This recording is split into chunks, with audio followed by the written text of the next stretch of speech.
Pedrinho cut his father's heart out and chewed on it before throwing it away. The real-life Dexter Morgan.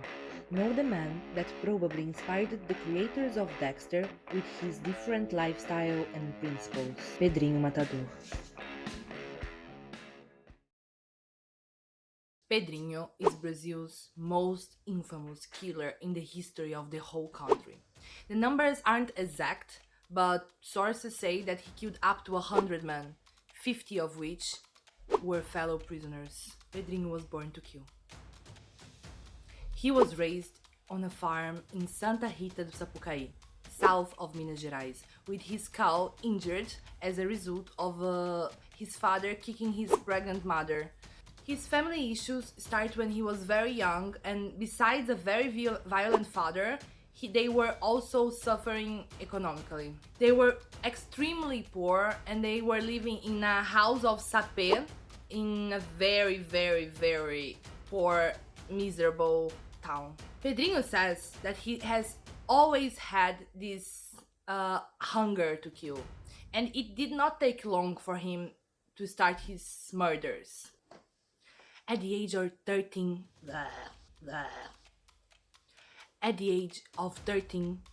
Pedrinho almost killed for the first time. In a fight with the older cousin, he pushed the young man into a sugarcane press and put the whole arm inside, and he almost killed his cousin. The police almost arrested him, but his grandfather signed the document saying that he was responsible for him, so they didn't take him to the police station for real. I don't know how it was working. I don't know how the police could think that this is okay. But you know, it was like a long time ago in 1966 in a very small and poor country of Brazil, so I pretty much think that the things were not working how they are supposed to. I watched some videos in which he talks about his own life to try to understand a little bit his story, seeing it from his own perspective. I'm gonna tell what he says. He says his father was working for 12 years as a school security guard for the mayor and was fired after one of his colleagues accused him of stealing food. The problem is that Pedrinho's father wasn't stealing anything, and the man that accused him was the actual culprit in the whole story. Nonetheless, Pedrinho's father was fired and had absolutely no money to buy food for Pedrinho, his brothers, his mother, and the whole family. And Pedrinho and his siblings were starving, they had anything to eat, and if they would not find anything hunting, they wouldn't eat at all. Seeing this situation, Pedrinho felt the killer instinct calling again. He feels like he had to make justice with his own hands, and after stealing his grandfather's shotgun, he killed the vice mayor in front of the door of his house and escaped, hiding in the woods. Not more than 1 month after, he attacked again. Now he went after the man that stole the food and put the blame on his father. From the woods to the school, he stalked the man and attacked him. Another murder. Got rid of all the evidences by burying all the things that he used in the murder and fleeing to another city where he had family. In his new life, Pedrinho met a girl and fell in love. I never thought he could fall in love. They went to live together and they intended to build a family. However, a gang of drug dealers killed his girlfriend. And obviously, that was too much for Pedrinho. The killer instinct called again. Pedrinho heard that the brother of his lover's killer was getting married, and he planned his revenge. After gathering some friends that would assist in his plan, Pedrinho attacked during the wedding party, and they had just one rule: shoot down only and all men. Sparing women and kids, they should kill everyone. In this occasion, Pedrinho and his friends killed 8 and wounded another 16 people. Have you ever heard about the series Dexter? There, the main character is also a psychopath that is trying and is going for killing the bad guys. Pedrinho, in his mind, he was just like Dexter, killing only the bad people. Unlike Pedrinho, Dexter learned a set of rules from his father, who was a policeman. But what about Pedrinho? There isn't a lot of information about his childhood, except for the fact that he was born with his cranium damaged by his father's violence. But I have studied a theory that says that people that enjoy punishing other people have also been very badly punished in their childhood, and that's the way they understand the word or the rules of the word. I mean, for example, if I make a mistake, little mistake, and I get beaten, very badly beaten, what should I do if you kill my girlfriend? I mean, I know that I don't think like this and you don't think like this, but unfortunately, Pedrinho had no remorse. He did not have a common mind. Pedrinho, as you and me, could understand reality.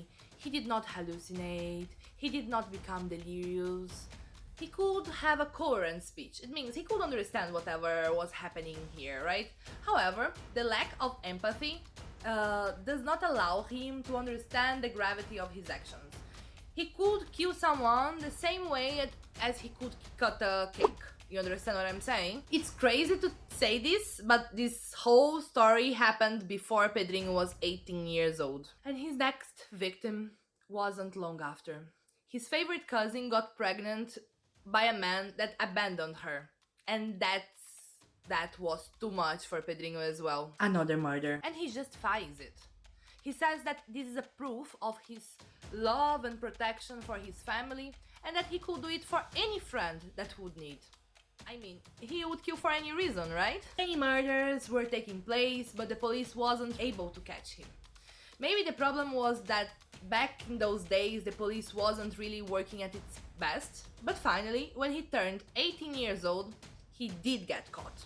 And here we are thinking, right? Yay, it's over! After more than 30 murders, he finally got caught. But the story is not really like this. After he was arrested, the police placed him in a car with two other criminals. And when they arrived in the police station, when the doors opened, one of the prisoners that happened to be a rapist was found dead. Another murder. And this was just the first murder by Pedrinho after getting arrested. Even that young, he arrived at the jail and many wanted him dead, inside and outside of the prison. For a while, he had to stay in a solitary for his own security and for the others as well, and especially. The documents say that Pedrinho killed more than 45 people in prison, for sure. And in total, probably 100, possibly 150. He was killing pedophile, rapists, men that killed women or children, and anyone that he would consider like unworthy to share the space with. You know, he says he was cleaning the prison so nobody would think that that's a place for animals, in his own words. The most known of Pedrinho's murders was 2 years after. At the age of 20, Pedrinho received bad news. His mother was killed in a very brutal way, stabbed 21 times by his own father. Pedrinho could not accept something like this, and somehow destiny played in his favor and his father was put in the same jail as himself. But their eyes didn't cross for too long. Pedrinho attacked his father by stabbing him 22 times, one more than his mother's. He died. Another murder. As part of the revenge, Pedrinho cut his father's heart out and chewed on it before throwing it away. Pedrinho was not a cannibal, nor was he trying to eat it for real. It was more like a symbolic action, a way of showing the world how angry he was for what his father had done to his mother. And that was his way. I know, super disgusting. Many people say that if Pedrinho wouldn't have killed so many people, he wouldn't have survived, given how violence was prison back in those days. And somehow it's true. Once Pedrinho was attacked by 5 men. In that occasion he killed 3 of them and chased away the other 2. So yes, totally self-defense. But it wasn't only for self-defense that Pedrinho was killing. Let me explain. Once he killed a cellmate because he was snoring too much. And another time he killed another cellmate because he didn't like his face at all. The thing is that killing was part of his personality already. It was part of himself. It was making him feel excited, feared, safe, powerful. And that was like bringing energy to Pedrinho. He was liking it. To leave no doubt about his willingness to kill, Pedrinho tattooed a phrase written "Mato por prazer," or in English, "I kill for pleasure." Now you are understanding that he was really wanting to kill. This tattoo was covered by another tattoo recently, but yes, he had this for a long time.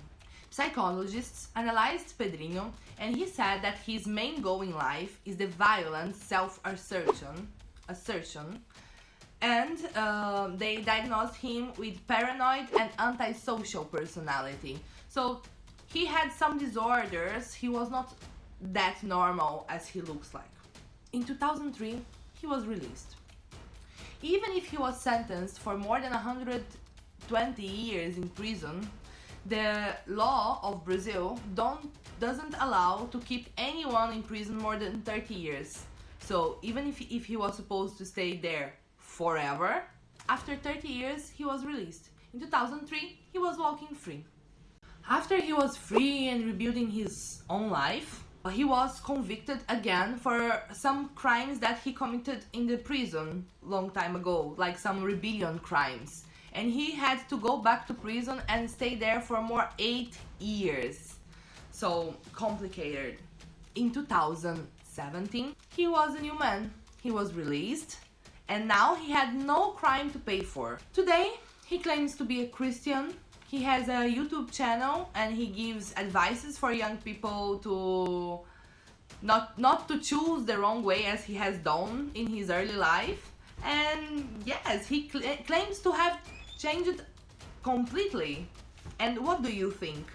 I don't know. I know people change, and it's very possible that he learned a bunch of things in the prison and now he wants to have a good life, free and without problems with the police. But do you think he recovered? Do you think that hunger to kill passed? Well, since he was released for the first time in 2013, he didn't kill anyone anymore. So people change. But what do you think? Do you think that Pedrinho now is a real nice man, or do you think he's like killing but nobody's finding out? And let me know as well what you think about his story, if you found it like somehow similar to Dexter, if you enjoyed it, because I really find his story very interesting, like different from the other serial killers. He's not like that guy that's feeling that willingness to stalk girls and go after her. He's the contrary. He's going after the bad man, or at least who he considers that he's a bad man. Anyway, guys, as always, I'm gonna ask you please to leave me a like here, to subscribe to the channel, leave a comment telling me what you think about Pedrinho and who you want to listen in the next video.